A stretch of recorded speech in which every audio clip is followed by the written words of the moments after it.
जिन्हें अहम ख़बर तव्हांखे ॿुधाईंदा हलूं। थरकोल ब्लॉक 1 ते माइनिंग वारी साइड डंपिंग कयल वारी जी भिट टुटी पई आहे।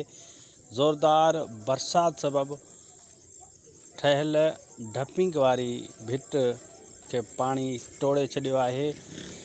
भिट बरसाती पाणी में टुटण बैदि बरसाती पाणी भर पासे ॻोठ तिलवाईअ में ग़रीब मिसकिन हारनि जी जो रहवासियुनि ऐं इल्ज़ाम हयो आहे त साइनू सिंध कंपनी खे बार बार चवण जे बावजूदि का बि मदद न पई कई वञे।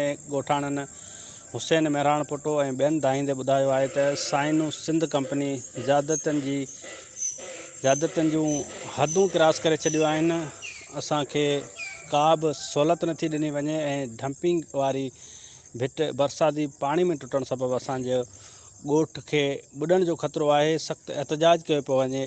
अचो त ॻोठाणनि खां मालूम कयूं त ॻोठाणा छा था चवनि ऐं कहिड़ियूं दाऊं कनि।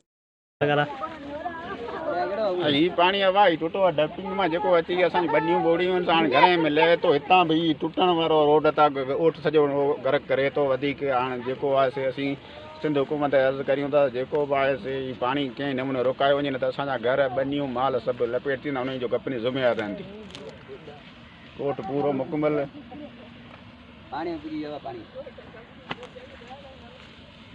ॻोठ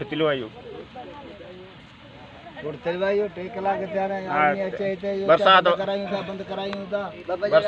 ॿ बजे ख़तम थी हींअर 6 थिया आहिनि। अञा को बि इंतज़ाम कोन आयो आहे कंपनी पारां।